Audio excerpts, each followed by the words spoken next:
नमस्ते, माझं नाव पुनीत संजय स्वामी आहे। मी 10th मध्ये केली इंग्लिश मीडियम स्कूलमध्ये होतो। माझे पेरेंट्स, मम्मी प्रिन्सिपल आहे चंडक कॉलेजमध्ये आणि पप्पा बँक मॅनेजर आहे महेश बँकमध्ये। आणि माझी अचिव्हमेंट आहे ॲडव्हान्समध्ये की मी IIT मद्रासमध्ये इलेक्ट्रिकल इंजिनिअरिंग परस्यू करतो सध्या तरी। आणि मी हे BT जॉईन केलं तर 9th मध्ये फॉर फाउंडेशन टाईप। 2 वर्ष फाउंडेशन केलं, मग रेग्युलर 11-12 BT मध्ये होतो। हे रेकमेंडेशन माझ्या मम्मीकडून मिळालं, कारण मम्मीने एकदा एन्क्वायरी केली होती BT मध्ये, त्यामुळे ते झालं। एक्सपिरियन्स इन BTचा एक्सपिरियन्स खूप सुंदर होता की कारण खूप स्टाफ आपले फ्रेंडली होता। त्यांनी डाऊट सेशनमध्ये खूप हेल्प केले आणि एक्स्ट्रा करिक्युलरमध्ये पण थोडं गायडन्स देत होते। आणि बाकी PYQ मध्ये कसं करायचं गायडन्स सगळं मिळत होतं BT मध्ये। स्टुडंटसाठी टिप्स तर हेच म्हणू शकतो, तुम्ही फोकसली अभ्यास करा, ना की उगी करायचं म्हणून।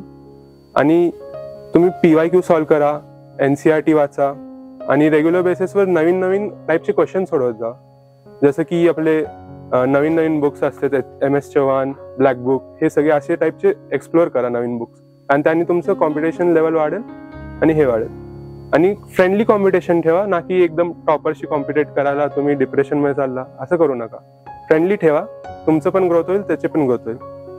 आणि एक्सपिरियन्स कॉलेज, माझ्या कॉलेजमध्ये दिवाळीच्या वेळेस आम्ही जेव्हा एक ठरवलं, आमच्या ग्रुपनी ठरवलेलं की सगळ्या गार्ड्सला जाऊन विश करायचं। आम्ही हॅपी दिवाळी म्हणून विश केलं त्यांना आणि त्यांना तिकडे स्वीट्स वाटलेले। प्रीमियम कॉलेज आणि रेग्युलर कॉलेजमध्ये डिफरन्स हेच आहे की तुम्हाला ॲट द एंड प्लेसमेंटमध्ये फरक पडणार आहे, वापस तुम्हाला नवीन स्किल्स शिकण्यात फरक पडणार आहे। आणि रेग्युलर कॉलेजमध्ये तुम्हाला स्वतःला शिकायला लागतं आणि प्रीमियम कॉलेजमध्ये त्यांच्या इनबिल्ट कोर्सेसमध्ये असतात, कारण ते इंटरव्ह्यूनुसारच त्यांनी तुम्हाला शिकवतात। आणि थर्डली इकडचे प्रोफ खूप स्किल असतात प्रीमियम कॉलेजचे, ना की लाईक रेग्युलर कॉलेजमध्ये उगी घेतलेत म्हणून। That creates a basic difference in premium and regular college. त्यामुळे तुम्हाला प्रीमियम कॉलेजसाठी ट्राय तर केलंच पाहिजे बेसिकली, आणि इट मेक्स युअर फ्युचर। हे 2 वर्ष तुम्ही जर केला, त्यानंतर तुमची लाईफ आहेच, पण हे नाही केलं तर तुम्हाला वापस सगळं बेसिक पासून करायला लागेल। पण थोडंसं हार्डवर्क करायलाच पाहिजे आता तरी। मेन्ससाठी तर बेसिकली बघा, मी NCERT वाचलेली, म्हणजे केमिस्ट्रीसाठी। फिजिक्ससाठी तर PYQ तुम्हाला मस्ट आहे, कारण PYQ ने खूप रिपीट होतात क्वेश्चन फिजिक्ससाठी।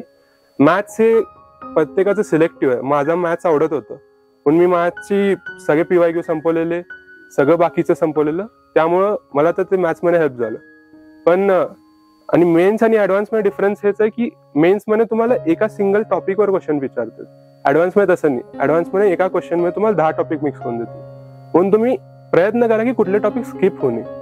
आणि जर झाले तर त्याचं बेसिक कन्सेप्ट तर तुम्हाला यायलाच पाहिजे, कारण ॲडव्हान्समध्ये बेसिक कन्सेप्टनी क्वेश्चन हार्ड बनवलं जातं छोटे छोटे घेऊन, पण तुम्ही तेच मायनर डिफरन्स क्रिएट करत जायचं।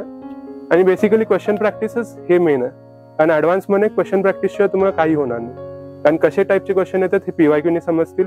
आणि हार्ड लेवलची बुक्स करायचे असेल तर सिंगीज करू शकता, ब्लॅक बुक मॅथ्ससाठी एक चांगली आहे, ते टाईपचे क्वेश्चन तुम्ही करू शकता। हेच बेसिकली तुम्हाला ग्रो करायला हे करते, बाकी हेच। एम सरळ माझं ॲडव्हान्स क्रॅक करायचंच होतं, IIT मध्ये घुसायचं होतं, कारण बेसिकली तिथं सगळ्यात चांगला एन्व्हायरमेंट आहे, सगळ्यात चांगले कॉलेज आहे, पण तेच तर IIT मेनच होतं। ते एम ठेवलं म्हणून ते आता अचीव्ह झालं। सिन्हा सरांनी काउन्सिलिंगचा ज्या दिवशी रिझल्ट लागला त्या दिवशीच मला काउन्सिलिंगला हेल्प केली होती। त्यांनी कुठलं तर एक ॲप दिलं, त्यात त्यांनी सॉर्टिंग करून सांगितले कुठलं कॉलेज मिळू शकतं, कुठलं हे मिळू शकतं, ते खूप हेल्प झालं। आणि त्यानंतर PSC सर पण होते, मयूर सर पण होते गायडन्ससाठी, सुमन सर होते, त्यांनी पण थोडे थोडे त्यांच्या ट्रेंड्समध्ये त्यांच्या कोर्सेसमध्ये सांगितले कसं काय करायचं, त्यानुसार मी इलेक्ट्रिकल सिलेक्ट केलं। BTचं एन्व्हायरमेंट खूप सुंदर आहे, कारण सगळे फॅकल्टी हे आहेत, फ्रेंड्स पण चांगले होते माझ्या टाइमला, आणि त्यांचं क्लासरूम पण खूप सुंदर आहे। नवीन वेदांत टॉवरमध्ये जेव्हा झालं ते पण क्लासरूम खूप सुंदर, आणि बेसिकली तुम्हाला AC मिळतं, आणि प्रिपरेशनसाठी स्टडी रूम्स आहेत, बुक्स पण तुम्ही लायब्ररीमध्ये घेऊ शकता।